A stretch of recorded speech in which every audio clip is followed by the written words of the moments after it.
Assalamualaikum warahmatullahi wabarakatuh. Perkenalkan, nama saya Dewi Murtazako dengan NIM 230512041777.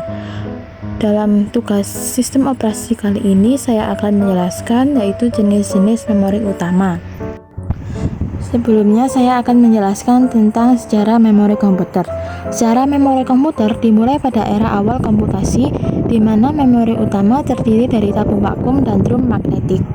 Pada tahun 1950-an, transisi menuju penggunaan tabung katoda dan ferrite core memungkinkan pengembangan memori yang lebih cepat dan lebih handal. Kemudian, pada tahun 1960-an, lahir teknologi semikonduktor yang mengubah lanskap memori komputer dengan ditemukannya memori semikonduktor yang lebih kecil, lebih cepat, dan lebih hemat energi. Perkembangan selanjutnya mengarah pada memori DRAM, Dynamic Random Access Memory, dan SRAM, Static Random Access Memory, yang terus mengalami peningkatan kapasitas dan kecepatan.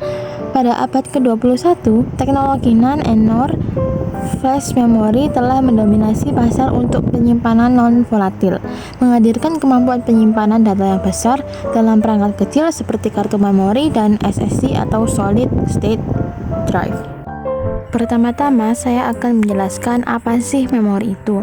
Memori adalah perangkat atau sistem yang digunakan untuk menyimpan informasi untuk penggunaan langsung dalam komputer atau perangkat keras komputer dan perangkat elektronik digital yang terkait. Kemudian ada juga memori utama. Memori utama adalah media penyimpanan dalam bentuk array yang disusun word atau byte. Kapasitas daya simpannya bisa jutaan susunan, dan setiap word atau byte-nya mempunyai alamat sendiri. Tugas memori utama: 1. Sebagai sumber daya yang harus dialokasikan dan dipakai bersama di antara sejumlah proses yang aktif. RAM harus dikelola secara efisien untuk memastikan bahwa setiap proses yang berjalan dalam sistem komputer memiliki akses ke sejumlah memori yang cukup untuk menjalankan tugasnya. Hal ini melibatkan alokasi memori yang dinamis dan pembagian memori secara adil di antara proses-proses yang berkompetisi untuk sumber daya yang sama. 2. Diharapkan dapat melayani banyak proses. Dan 3. Proses seharusnya tidak dibatasi kapasitas memori fisik. Memori utama harus dirancang sedemikian rupa sehingga proses-proses yang berjalan dalam sistem tidak terbatas oleh kapasitas memori fisik yang tersedia. Dalam artian, meskipun memori fisik memiliki batasan, manajemen memori harus memungkinkan sistem untuk tetap menjalankan proses-proses dengan menggunakan teknik seperti paging atau swapping untuk menyediakan akses ke memori virtual yang lebih besar daripada memori fisik yang tersedia. Klasifikasi memori. 1. Memori nyata terbatas fisik. Ada secara langsung dalam sistem komputer, mencakup RAM dan penyimpanan utama lainnya yang langsung diakses oleh CPU. Kapasitas fisiknya terbatas, hanya ada jumlah tertentu dari memori fisik yang tersedia dalam sistem komputer. Alokasi memori nyata bersifat langsung dan terbatas. 2. Memori maya, tidak dibatasi kapasitas fisik memori dan bisa swapping. Konsep yang memungkinkan sistem operasi untuk menciptakan ilusi sistem memiliki lebih banyak memori fisik yang sebenarnya.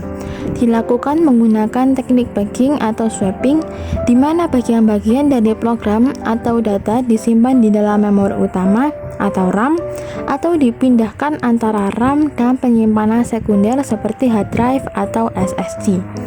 Dapat membuat ruang alamat memori yang lebih besar daripada kapasitas memori fisik yang tersedia, memungkinkan sistem untuk menjalankan program atau proses yang lebih besar daripada kapasitas memori fisik yang ada. Berikut adalah tabel dari klasifikasi memori nyata dan maya. Kemudian klasifikasi berdasarkan swapping. 1. Non-swapping, terbatas memori utama. Dalam situasi non-swapping, kapasitas memori utama adalah batasan yang nyata bagi sistem. Ketika memori utama penuh dan tidak ada lagi ruang untuk menyimpan, sistem hanya memiliki dua pilihan, yaitu menolak permintaan untuk memulai atau menjalankan program baru. 2. Swapping, exchange ke disk. Swapping adalah memindahkan sementara proses dari memori utama ke penyimpanan sementara ketika tidak dieksekusi. Ketika memori utama mulai mencapai kapasitas maksimumnya, sistem operasi akan memindahkan data yang tidak sedang digunakan secara aktif dari memori utama ke penyimpanan sekunder. Ketika data dibutuhkan lagi, sistem operasi akan memindahkan kembali data dari penyimpanan sekunder ke memori utama. Dengan menggunakan teknik swapping, sistem operasi dapat memperpanjang kapasitas memori utama dengan memanfaatkan ruang penyimpanan tambahan di disk. Jadi, sistem dapat menjalankan program atau proses yang lebih besar daripada kapasitas memori fisik yang tersedia. Klasifikasi memori berdasarkan alokasi memori. 1. Continuum, berurut, simple dan cepat tapi boros. Ketika sebuah program atau proses meminta alokasi memori, sistem akan mencoba untuk menemukan blok memori yang cukup besar dan tersedia di dalam memori utama, dan blok tersebut akan dialokasikan secara berurutan. Prosesnya cepat karena tidak perlu memeriksa dan memilih blok memori yang cocok. Kelemahannya adalah boros dalam penggunaan memori, karena terdapat celah-celah kosong yang terbentuk di antara blok-blok memori yang dialokasikan yang tidak dapat digunakan oleh program-program lain. 2. Non-continue, lompat-lompat, kompleks, dan efisien. Dapat disebut juga alokasi memori fragmented. Ketika sebuah program meminta alokasi memori, sistem akan mencoba untuk menemukan sejumlah blok-blok memori yang tersedia di dalam memori utama, meskipun mereka mungkin tersebar di berbagai lokasi. Lebih kompleks karena memerlukan pencarian untuk menemukan dan mengelola blok-blok memori yang cocok. Lebih efisien dalam penggunaan memori karena memungkinkan untuk mengisi celah-celah kosong di antara blok-blok memori yang sudah ada, mengurangi fragmentasi, dan memaksimalkan penggunaan memori secara keseluruhan. Klasifikasi memori utama. 1. Read-only memory atau ROM. ROM adalah jenis memori yang kontennya tidak hilang ketika komputer mati atau kehilangan daya. Pada awalnya, memori ini hanya bisa dibaca saja, tidak bisa dihapus, dan kontennya sudah diisi pabrik pembuatnya. 2. Random Access Memory atau RAM. RAM adalah kumpulan chip memori berupa IC atau Integrated Circuit yang terdiri dari jutaan transistor dan kapasitor. RAM merupakan tempat penyimpanan sementara dari komputer saat dijalankan dan dapat diakses secara acak atau random. Konten dari RAM dapat diubah dan bersifat volatif. Fungsi utama RAM adalah mempercepat pemrosesan data karena dapat disimpan dan diambil kembali dengan sangat cepat. Manajemen memori. Manajemen memori adalah proses dalam sistem komputer yang bertujuan mengatur penggunaan RAM atau Random Access Memory. Dengan manajemen memori, setiap aplikasi mendapat bagian memori yang cukup, memastikan sistem dapat menjalankan program yang memerlukan lebih banyak memori daripada yang tersedia. Hal ini dilakukan dengan cara cerdas, seperti memindahkan data yang tidak aktif ke memori sekunder, sehingga memori utama dapat digunakan untuk tugas yang lebih mendesak. Selain itu, manajemen memori juga berperan dalam melindungi data yang disimpan.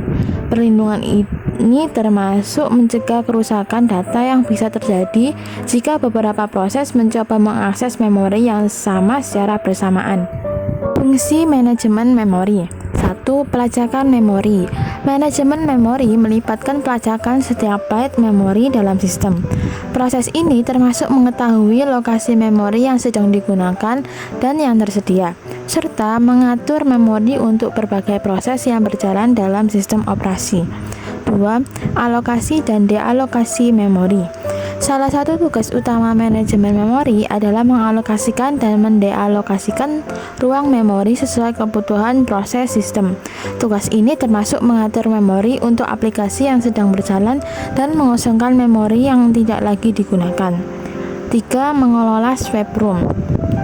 Manajemen memori juga melibatkan pengelolaan swipe room, yaitu ruang yang dipakai untuk menyimpan halaman memori tidak aktif. Ini membantu dalam memaksimalkan penggunaan memori yang tersedia. 4. Implementasi kebijakan alokasi memori. Manajemen memori mencakup penerapan kebijakan untuk alokasi memori seperti menentukan kapan dan bagaimana memori harus dialokasikan atau ditarik kembali dari proses. 5. Optimasi sumber daya. Melalui alokasi dan dealokasi memori yang efisien, manajemen memori membantu mengoptimalkan penggunaan sumber daya sehingga meningkatkan kecepatan operasional dan mengurangi pemborosan sumber daya. Dan 6. Dukungan multiprogramming. Manajemen memori membantu eksekusi simultan dari banyak proses dengan membagi dan mengatur memori yang tersedia di antara mereka. Contoh manajemen memori ya: multitasking pada smartphone, manajemen tab browser, garbage collection dalam bahasa pemrograman, manajemen memori dalam video game. Manajemen memori tanpa swapping. Monoprogramming adalah model eksekusi di mana hanya satu program yang dijalankan pada suatu waktu di dalam sistem komputer. Ciri-ciri dari monoprogramming adalah satu proses pada satu saat, satu proses menggunakan semua memori, memakai memuatkan program ke seluruh memori dari disk, program mengambil kendali seluruh mesin, memori dialokasikan secara berurut. Contoh dari monoprogramming adalah embedded system, pengapian mobil, pengaturan bahan bakar, dan pengendalian kemudi. Permutasian statis pada multiprogramming. Permutasian statis pada multiprogramming merujuk pada pengaturan statis atau tetap dari program-program yang akan dieksekusi oleh sistem komputer. Dalam konteks multiprogramming, sistem komputer dapat menjalankan beberapa program secara bersamaan dengan beralih secara cepat atau dengan membagi-bagi waktu prosesornya. Dalam permutasian statis, urutan atau jadwal eksekusi program-program tersebut ditentukan sebelumnya dan tetap tidak berubah selama proses berlangsung. Keuntungan permutasian statis pada multiprogramming. 1. Mempermudah pemrograman. Pengaturan jadwal eksekusi program-program sudah ditetapkan sebelumnya. Hal ini dapat mempermudah para pemrogram karena mereka tidak perlu khawatir tentang koordinasi atau pengelolaan waktu eksekusi program secara dinamis selama proses berlangsung. 2. Memberikan layanan interaktif secara simultan. Permutasian statis memungkinkan sistem komputer untuk menjalankan beberapa program secara bersamaan dan beralih antara mereka secara cepat. Dengan demikian, sistem dapat memberikan layanan interaktif kepada pengguna secara simultan. 3. Efisien penggunaan sumber daya. Dengan menjalankan beberapa program secara bersamaan, permutasian statis dapat meningkatkan efisiensi penggunaan sumber daya sistem komputer seperti CPU dan memori. Sebagai contoh, saat satu program sedang menunggu input atau output, CPU dapat dialokasikan untuk menjalankan program lain yang membutuhkan prosesornya. 4. Proses eksekusi lebih murah. Overhead dapat dikurangi karena pengaturan jadwal eksekusi sudah ditetapkan sebelumnya. Hal ini dapat mengurangi biaya yang terkait dengan manajemen sistem dan meningkatkan efisiensi operasional. 5. Dapat mengerjakan job secara simultan. Komputer dapat menjalankan beberapa job atau tugas secara simultan yang dapat meningkatkan throughput atau jumlah tugas yang dapat diselesaikan dalam waktu tertentu.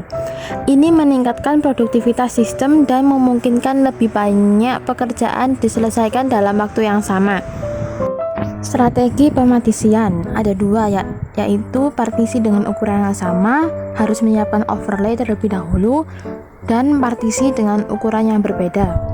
Strategi penempatan program ke partisi. Satu antrian tunggal untuk semua partisi. Keuntungannya lebih fleksibel serta implementasi dan operasi lebih minimal karena hanya mengelola satu antrian. Kelemahannya, proses dapat ditempatkan di partisi yang banyak diboroskan, yaitu proses kecil ditempatkan di partisi yang sangat besar. Kemudian satu antrian untuk tiap partisi. banyak antrian untuk seluruh partisi. Keuntungannya meminimalkan pemborosan memori, dan kelemahannya dapat terjadi antrian panjang di suatu partisi sementara antrian partisi-partisi lain kosong. Berikut ini adalah bentuk tabel dari satu antrian untuk tiap partisi dan satu antrian untuk banyak partisi. Demikian tugas sistem operasi bab memori permantisian statis. Assalamualaikum warahmatullahi wabarakatuh.